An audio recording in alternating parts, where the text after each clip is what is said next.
구입을 강제한 적은 없고 숫자를 좀 맞춰야 됩니다. 편히 좀 봐주십시오라고 한다든지 이런 형태로 얘기가 오고 가는 경우가 있을 수 있습니다. 그럼 그게 구입을 강제한 거냐 아닌 거냐에 대해서 모호하죠. 그렇지만 이게 나중에 가면은 결국은 대리점 관련해 가지고 이런 내용들이 전부 구입을 강제한 것으로 다 나중에 가서는 주장이 현출돼서 나옵니다.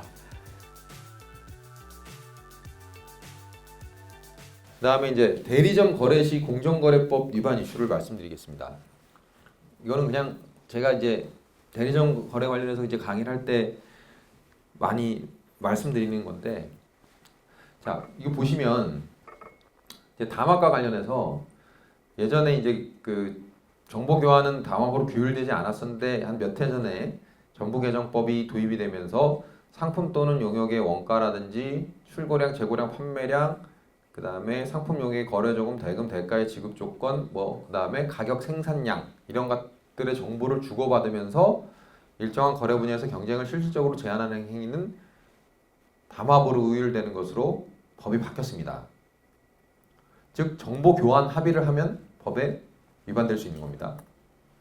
근데 정보 교환 합의를 통해서 정보 교환 합의가 내가 경쟁자하고 직접 정보 교환 합의를 하는 경우에 있어서도 정보 교환 합의가 성립을 할 수 있고요. 경쟁사가 아닌 제3자를 통해서 정보를 수집하고 교환하는 것도 정보 교환에 해당될 수가 있습니다. 예를 들어서 제가 제 정보를 이 사람한테 줍니다. 그러면서 어떤 생각을 하냐면 내가 이 사람한테 이 정보를 주면 이 사람이 이 정보를 내 경쟁자한테 주겠지 라고 하는 생각하에서 주고 또 이 사람도 똑같이 이렇게 해서 정보를 줍니다. 그러면 이 사람을 매개로 해서 정보가 이렇게 왔다 갔다 한다는 생각을 갖게 되는 거예요. 그럼 정보 교환 합의가 일어날 수가 있습니다. 근데 이제 문제가 뭐냐면요. 이제 사업자가 이제 대리점 거래와 관련해서 이제 한정을 해서 말씀드리면 제가 대리점한테 제 가격 정보를 줘요. 근데 대리점이 혼합 대리점이면 제 가격 정보를 활용을 해가지고 저의 경쟁 업체하고의 관계에서 그 정보를 활용합니다. 안준규는 100원에 줬는데 당신은 왜 120원에 주려고 그러세요? 똑같은 거를 110원으로 내립시다. 이렇게 얘기할 수 있는 거죠. 교섭력을 극대화시키기 위해서 그렇게 활용할 수가 있습니다. 반대의 경우도 있을 수 있습니다. 그러면 제가 그런 정보들을 취합을 해요. 취합을 해갖고 이 대리점으로부터 취합된 정보와 다른 제가 일반적인 유통 채널에서 또는 기타 통문으로 떠돌아다니는 거나 이런 것들을 다 정보를 수집해가지고 어디다 적어 놓습니다. 저의 정보 수집 활동이죠. 근데 나중에 공정위 조사가 나와가지고 그런 자료들을 보게 되면 이게 정보 수집인지 정보 교환인지 알 수가 없어요. 근데 그 와중에 우연찮게 제가 이 회사 직원인 사람을 만나가지고 제 친구를 만나가지고 술을 한잔 먹습니다. 삶이 괴로우니까. 그래서 요새 시황에 대해서 잠깐 얘기를 하면서 니네 지금 대리점 거래 어떻게 하고 있어? 라고 얘기하면서 약간 얘기를 합니다. 대충 가격이나 이런 것들, 시황이나 이런 것들에 대해서 얘기를 해요. 합의할 의사는 없어요. 그냥 삶이 힘드니까 그냥 얘기한 거예요. 그러다가 그런 정보들이 여기에도 흘러가고 여기 또 어떤 보고서에서도 적힙니다. 그러면 이게 담합을 했던 것으로 정보교환 담합을 했다고 오해받을 수 있는 가능성도 굉장히 커집니다. 그렇게 되면은. 그리고 그렇게 정보교환 행위가 있다라고 평가되는 제품이 굉장히 경쟁 변수가 유사하거나 시장의 집중도가 아주 집중되어 있는 제품이거나 상품이 동질성 있는 제품이거나 저의 시장 점유율이나 경쟁 사업자의 시장 점유율이 높거나 또 장래에 해당되는 정보거나 계속적으로 이런 비슷한 류의 정보 수집 활동이 일어나거나 하면 경쟁 제한 효과가 있다라고 평가될 가능성이 높아져요. 그러니까 우리로서는 회사로서는 내가 정보 수집을 하는 활동이 부당한 공동행위로서 정보 교환에 해당되지 않도록 보호하는 것이 필요합니다. 그리고 그렇다고 해갖고 사업자들 영업 쪽에 계신 분들한테 계속 가가지고 정보 수집하지 마세요. 정보 취득하지 마세요. 라고 얘기할 수는 없습니다. 영업 쪽에 계신 분들은 당연히 시장 정보를 취득을 해야 돼요. 그러면 저희가 이제 남는 것은 대리점을 통해 가지고 만약에 정보를 취급을 하게 되면 그 정보가 어떻게 취득된 것인지를 분명하게 보고서에 기재하게끔 안내하는 게 좋습니다. 그리고 그 정보를 활용해 가지고 대리점이 어떤 행동을 했는지, 예를 들어서 저하고 가격 교섭을 하는 데 있어서 교섭력을 활용을 했는지 여부들을 기재를 해가지고 이게 경쟁을 제한하는 형태로 정보를 취합하는 거나 교환하는 게 아니라 경쟁을 오히려 촉진하는 형태로 정보가 활용되고 있구나라는 점을 보고서상에 남겨두시는 것이 좋습니다. 그리고 또 하나는 제가 어떤 정보를 대리점한테 줄 때 이 대리점이 혹시 제3자 또는 내 경쟁 사업자한테 흘러 들어갈 염려가 있으면 그 정보가 그렇게 유통되지 않도록 보호 조치를 취하는 것이 좋습니다. 예를 들어서 컨피덴셜리티를 요구를 해가지고 대리점으로 하여금 내 정보를 제3자한테 내 허락도 없이 유통시키지 말라고 요구하는 것도 대리점 거래 과정에서 정보를 취득하게 됐을 경우에 부당하게 공동행위로 오해받을 수 있지 않도록 하는 나의 보호장치로서 기능할 수가 있습니다.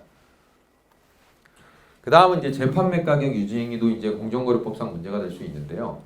사업자가 대리점한테 상품을 판매하면서 그 대리점이 소비자한테 판매하는 또는 뭐 다른 이제 판매점한테 판매하는 가격에 대해서 설정을 하고 위반 시에 제재를 하는 형태의 모습이 재판매 가격 유지 행위입니다. 단순히 판매점이 소비자한테 제품을 판매하는 판매 가격을 권장하는, 예를 들어서 사업자가 판매점한테 100원의 상품을 판매하면서 자, 판매점 소비자한테 한 120원에 판매하시면 어때요? 라는 권장 소비자 가격을 정하는 것은 괜찮아요. 강제가 없기 때문에. 근데 120원으로 안 팔면은 일정한 강제를 하게 된다 그러면 이제 재판매 가격 유지 행위가 되는 것인 거죠.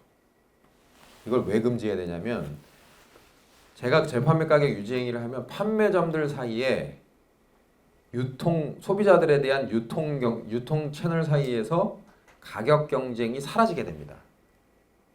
그러니까 금지해야 되는 거예요. 공정거래법상으로는 120원으로 수렴되는 결과가 나타날 수 있기 때문에 금지해야 되는 것이지요. 근데 제 입장에서는 판매점한테 이 행위를 하고 싶어요. 왜 그러냐면 제가 어떤 제품을 유통 채널을 통해서 판매를 하는데 A 대리점한테 부탁을 합니다. 이 제품에 대해서 홍보를 열심히 좀 해주십시오. 라고 했더니 A 대리점이 열심히 홍보를 해요.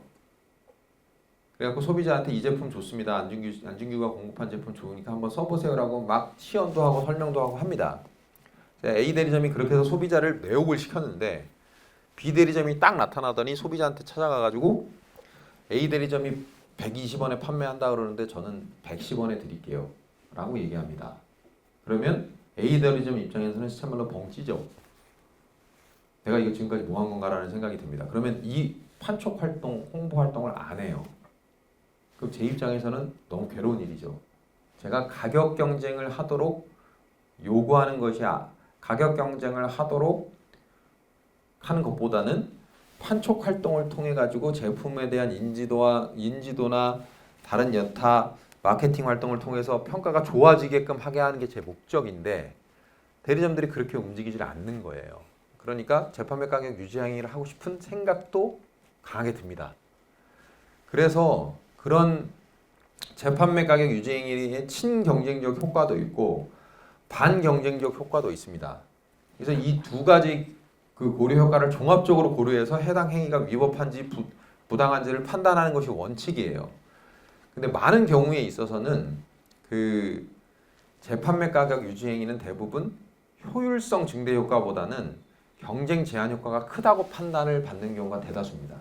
왜냐하면 그 경쟁에 있어서 가장 중요한 고려 요소인 가격 경쟁이 사라지게 될 수 있기 때문에 그래요.